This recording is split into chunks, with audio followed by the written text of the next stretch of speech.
Dear colleagues, esteemed guests, it is my pleasure to welcome you to this public meeting of the Senate of the University of Groningen. This afternoon we are attending the inaugural lecture of Dr. Squintani, appointed Professor of Energy Law at the Faculty of Law. An inaugural lecture commemorates the newly appointed professor's official acceptance of the chair. Preceding the lecture, a colleague of the newly appointed professor is asked to introduce the professor by means of a laudation, offering us a glimpse of the professor's life and career. I call upon Dr. Wessel, Professor of European Law at the Faculty of Law, to introduce our new colleague and ask Professor Squintani to subsequently present his inaugural lecture.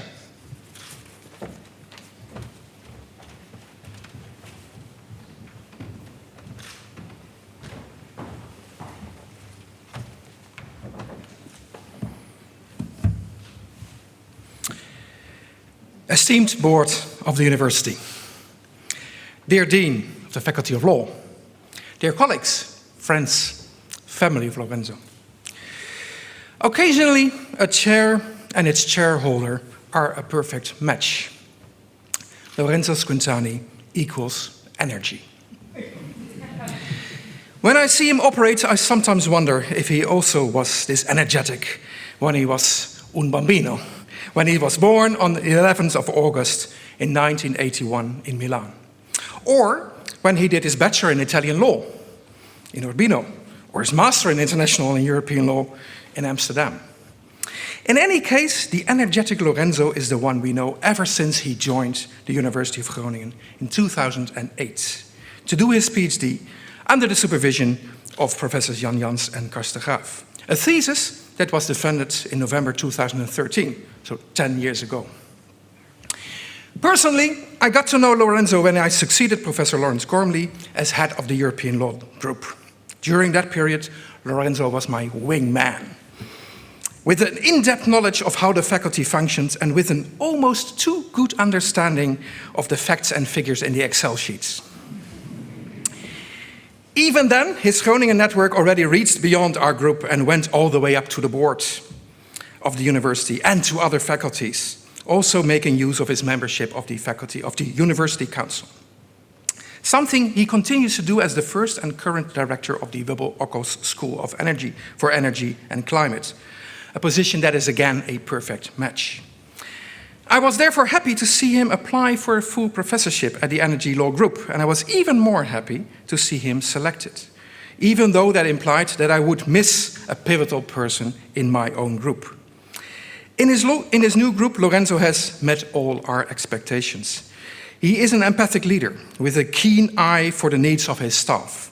Many of them got tenured positions due to his initiatives. Social safety is high on his agenda. And to quote his direct colleague, Professor Edwin Woerdman, his cheerful attitude and energy motivates and helps us all. By now, the group has grown to about 25 people, and I see most of them here. Also, beyond our university, Lorenzo is well known and active, for instance, as a member of the board of the European Environmental Law Forum or a chief editor of the Journal for Environmental and Planning Law. Indeed, the environmental or sustainability dimension of energy is something that was strengthened by Lorenzo over the past few years. Building on the pioneering work by Professor Marta Roggenkamp when she established the Energy Law Group, for Lorenzo, the fundamental questions go beyond energy law proper and go hand in hand with questions on how to implement the transition to a more sustainable form of energy. And those questions do not just relate to the legal rules, but are increasingly also about acceptance of the transition by society and individual citizens. This requires a multidisciplinary approach that also allows him to easily connect with research at other faculties, and more broadly, the University of the North, for instance, on hydrogen. In his view, it is time to move the energy transition from the drawing board to citizens and society. Back to Lorenzo's own energy. An overloaded calendar, many new projects, the department, the Wilbur Ockel School, the international network, and still being able to respond to mails and WhatsApps within minutes. It's simply impressive, even to my own standards. But it is also his smart argumentation that helps him to convince people. Not rarely, Lorenzo has prepared the arguments for a certain case he wants to make so well that it is only late in the evening that I realize what actually happened during certain negotiations during the day. Dear Board of the University, dear Dean, I congratulate all of us with having not only such a qualified expert at the chair of energy law, but also such a great, friendly, pleasant, efficient, knowledgeable, and straightforward colleague.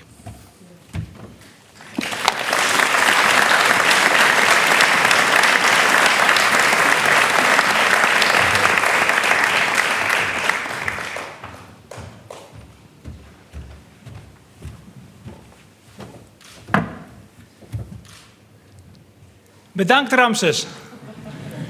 Thank you, Ramses, for your nice word. And welcome, everybody, to my inaugural lecture. An inaugural lecture is a moment in which a scholar presents his or her research agenda to the community and start a journey by which he or her liberate herself or himself from the constraints of the material world, such as this toga or this podium, and walk the path of enlightenment. Here on the fresco behind me, this path, this journey is represented by the nude people climbing the tree of knowledge to discover that content is more important than form. And that is exactly the journey that we'll start here together today. I will present you what are the inconvenient truths within the actual energy law framework that prevents society to move toward a more sustainable way of living. But do not fear. First of all, we will end today's lecture with our clothes on. We just started the journey. We are not at the end of it. We are not enlightened yet. Second of all, the message that I want to convey to you today is not just about the inconvenient truth, the elements of the system on energy law that do not function in accordance to the sustainability paradigm, but what we can do about it, how we can improve it. Because law is a social construct. It's something that does not exist in reality. We created ourselves. It's a human product to help society to cope with the achievement of certain goals and to protect society from internal and external threats. Any lawyer knows the law is composed by a series of words written on paper to which we have given a certain public value, indicating the subject of rights and obligation, the content of rights and obligation, and of course the procedure through which this right and obligation can be activated. Energy law is exactly that. The allocation of rights and duties concerning the exploitation of all energy resources between individuals and the government, and between governments and state. This definition has been, of course, enlarged by scholarly work by colleagues also present here today over the year to show the breadth that nowadays energy law has. A breadth that I look at from two different perspectives. The empirical one, that studies the way in which the law is set out and the effect it has on real life. And the doctrinal one, in which I conceptualize how the law should be in order to achieve certain effects that through follow research can then be analyzed to see to what extent has been achieved or need of further improvement. These two dimensions characterize my work as an academic, as you will see in the rest of today's lecture. But of course, science is a collaborative effort. I stand here today on the shoulders of giants. First of all, Martha Roggenkamp. Without her, there would not be the chair that I am now holding. Without her, I would have to spend the coming 25 minutes of my presentation telling you what energy law actually is. But she has already done that so well over the past 20 years that now I can discuss with you how energy law should look like to achieve certain goals. And in this sense, I stand on the shoulder of another giant, Sandy Guinness, or Sanford Guinness, who here in 2013, 10 years ago, just a few months before the defense of my PhD, presented his theoretical framework towards energy sustainability. And he did so by bringing together the various mainstream theories out there to protect the world, to enhance sustainability, in order then to create a series of normative standards, criteria that can be used to review how energy policy has been set up. With further refinement from the main scholarly work, again, some of whom are present here today, we can also devise out of that framework the element that can be used to review the legal framework and to what extent it can help achieving the sustainability, the sustainable development goals, and not only by looking at the number 7, clean and affordable energy, but by putting it into the broader context of the various elements of the framework. And these are the criteria. First of all, integration. Integration among the 3 P of sustainability: people, planet, and profit, as you perfectly know.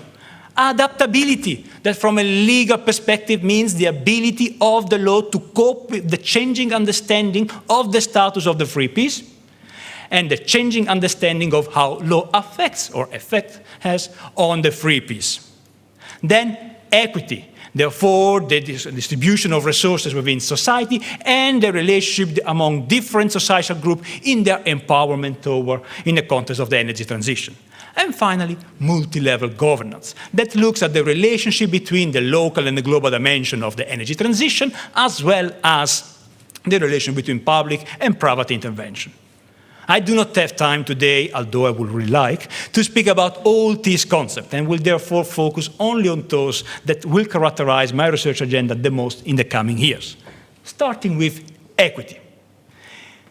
I'm sure that those from Groningen have heard that our municipality has been condemned for not having given the energy subsidy to the students of these very institutions just a few months ago. Probably you have also heard of the social unrest in the East Groningen and Twente about the decision to inject hydrogen in depleted salt caverns. And I'm sure that you remember the protest that walked in front of the doors of this academic building a few years ago, where a group of our community protested against the gas extraction, the strengthening of the energy grid, and against the building of renewable energy sources. These and many others are examples that there is something fundamentally wrong in the way in which energy law today looks at the societal dimension of the energy transition. To understand this, we have to consider the way in which energy law was developed over the decades at European and national level, with the European Union focusing wave after wave after wave, mostly on one goal only, market liberalization. And only as from 2009, you see it is increasing understanding and recognition that there is also a human dimension to the energy transition. And now, with the European Green Deal and the fifth wave of package of measures that is coming upon us, we now see a full recognition of the role of equity and society in the energy transition. And we now finally got it, 2 weeks ago, a definition about energy poverty. Before we were doing something, but at least now we have a legal definition. Whether it will help prevent the situation that we have seen in Groningen, of course it remains to be seen. At the end, when you look at equity from a legal perspective, you can use the energy justice paradigm and its various tenets, here I represent the 4 main accepted ones, to analyze whether regulatory framework and policy can indeed comply with the envisaged standards. Recognitional justice, look at whether you have understood which societal groups are indeed in need of support. Procedural justice, look at whether you have set up procedure to empower them.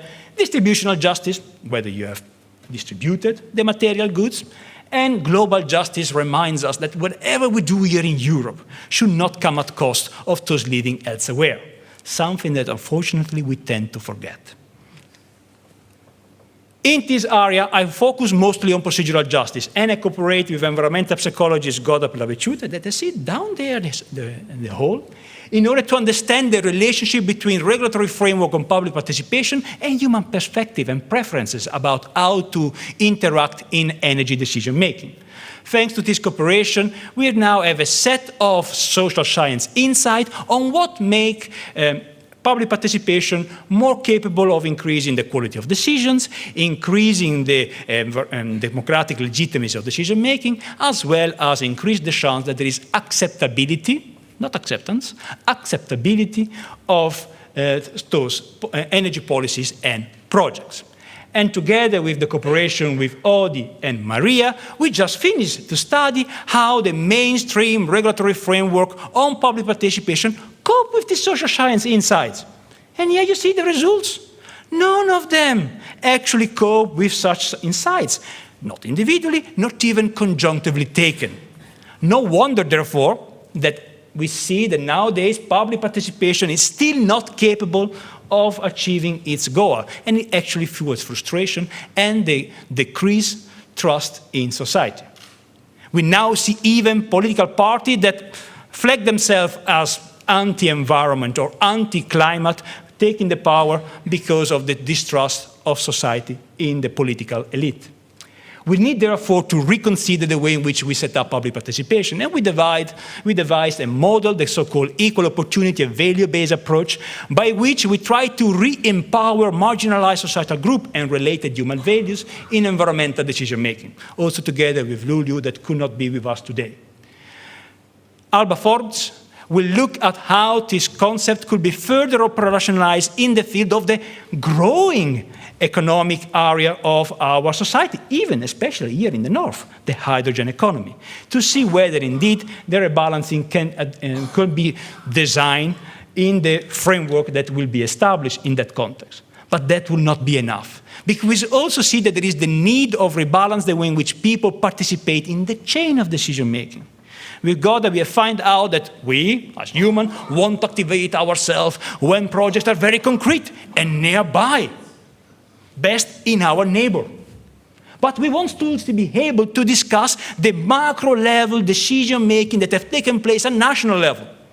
Do we need so much renewables in the Netherlands? Why wind or rather than solar? Why here in Groningen rather than elsewhere? From a legal perspective, it's perfectly fine to reply to this kind of request at project level by saying, I'm sorry, it has already been discussed. We cannot discuss it again. And what do you think the society reacts? It only fuels frustration, and it enhances the distrust in decision-making and public participation. Therefore, together with Leah, Adrian, and Ruben, we try now to see how we can increase the flexibility of this decision-making chain, and at where the legal devices can be created, legal loopholes, to make now possible, or in the future, to discuss macro-level decision-making at project level, and to see under which condition, especially in light of legal certainty and the stability of administrative decision, this could be made possible. Of course, both projects are started, so we'll have to see how the future will look like. But for the moment, I am sorry to say, but this part of the energy law framework still failed to empower citizenry in participating in the energy transition. First, inconvenient truth. Let's move to integration among the three P's. Those in Groningen have heard, of course, that the Waddenzee, the most important Natura 2000 site that we have in the Netherlands, is threatened of losing its status of World Heritage under the UNESCO framework because of the continuously increasing energy-related activities in the North Sea, activities that will keep growing in the coming years. And we even have now a proposal of reforming the Renewable Energy Sources Directive that aims to speed up the permitting procedure for renewable energy sources in certain areas, renewable go-to areas, exactly by stopping the applicability of those norms there to protect, among others, Natura 2000 sites. How is this possible? Something must be fundamentally wrong in the way in which we integrate environmental concerns into energy policy and regulation. To understand this, we have to go back to Burtland, chapter 7, saying that a safe, environmentally sound, and economically viable energy pathway that will sustain human progress into the distant future is clearly imperative. This passage is used by energy lawyers to move from the narrative of the sustainability paradigm to that of the energy trilemma, in which energy security, energy sustainability, and energy affordability need to be balanced with one another. Scholars love to discuss these concepts and provide alternative definition, as my dear colleague Ruven amply described and discussed and criticized in a recent publication. Where I want to focus with you today and where the inconvenient truths start to appear is when you consider how to balance the various elements of the framework. To understand this, we have to think about the sustainability paradigm and the discussion in the literature distinguishing between weak sustainability and strong sustainability. Under weak sustainability, the three composing elements of the paradigm are balanced with one another on equal footage. They're all equally important, no hierarchy. Under the ecological model, planet is more important than people, which in turn is more important than profit. There is a hierarchical relationship. The inconvenient truth became apparent when we realized that the very source of energy law in Europe, the treaties on European Union, do not allow either system. Under the principle of attribution, the European Union can only act based on the competence conferring upon it by the member states, based on the treaties, in order to achieve the objectives set out therein. This provision is operationalized by a series of policy areas and related legal bases, each describing a different way of balancing the three composing elements of the paradigm. Under environmental law, Article 192 put the planet on top, resembling somehow the strong sustainability paradigm. But in all other policies, things are different. If we look at energy law, for example, we can see a start of occurrence of what my promoter, Jan Jans, also here today, in the past also described as reverse integration, in which other interests are integrated into environmental law to lower environmental protection rather than to increase it.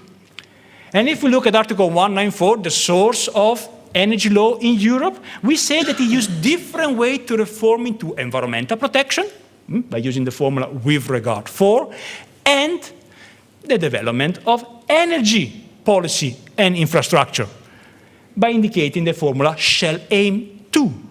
Any lawyers know in this room that there is a difference in the binding force of these two formulations, putting the P of, in this case, the concept of energy security and the importance of energy developments on top of the other piece of the paradigm.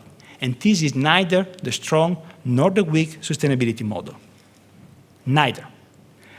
So it is no wonder that the Renewable Energy Sources Directive, based on the proposal of the change of Renewable Energy Sources Directive, based on Article 194, puts the concept of renewable energies on top of that of ecosystem.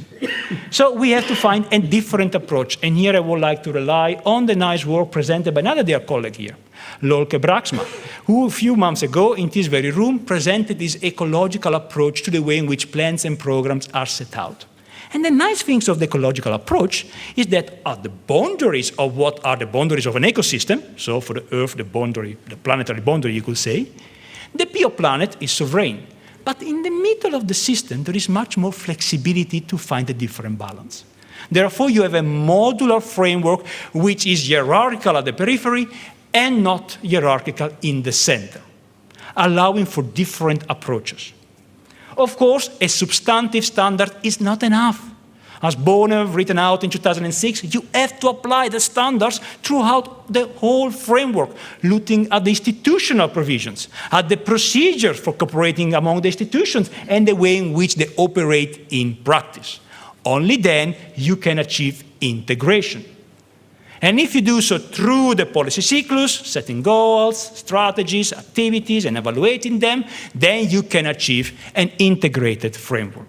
And this is the research that we are now pursuing with Marjolein den Houw, together with Anna Tolsma and Daisy Templeman, somewhere in this room, in the context of, there you are, of the municipal plans in the field of energy, climate, and circularity, to see what are the possibilities there to operationalize this framework further.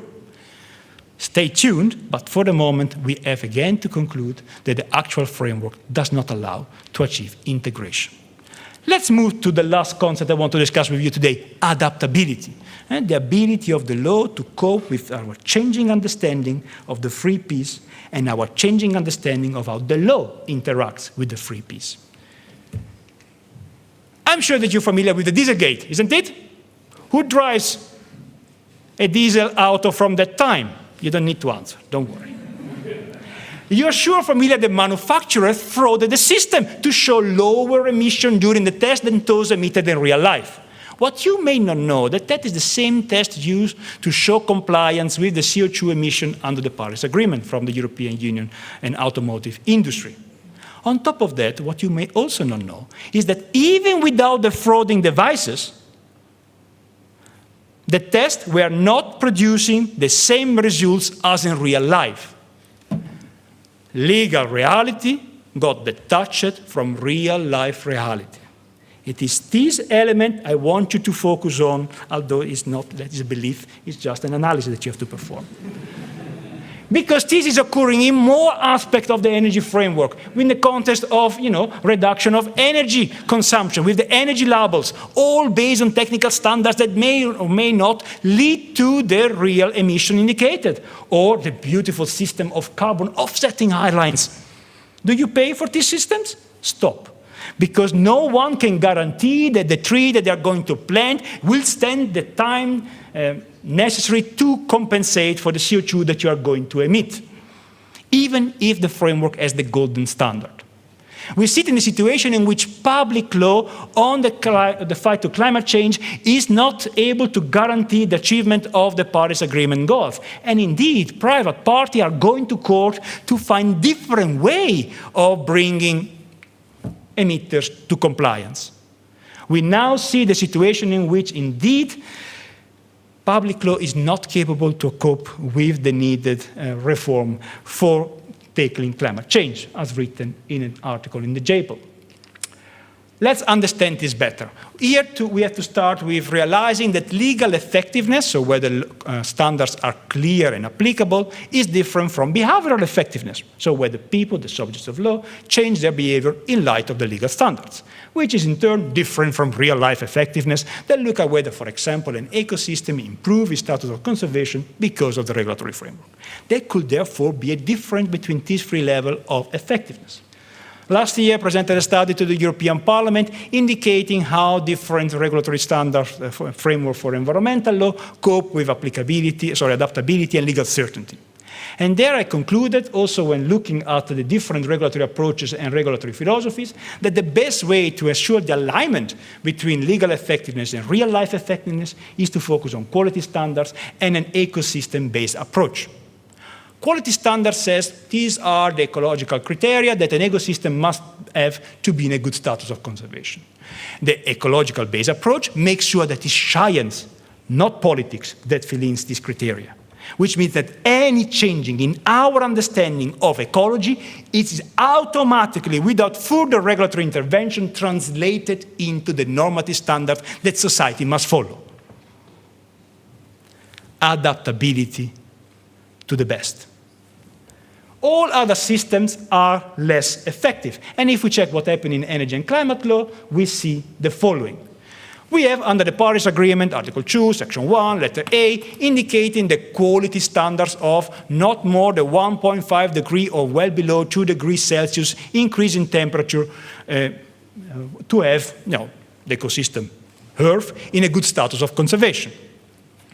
This quality standard is translated somehow vaguely in the obligation for the parties of the convention to come up with emission limit values called emission reduction commitments, which then form the goal set out by the European Union to achieve 55% CO2 equivalent reduction by 2030 in comparison to 1990.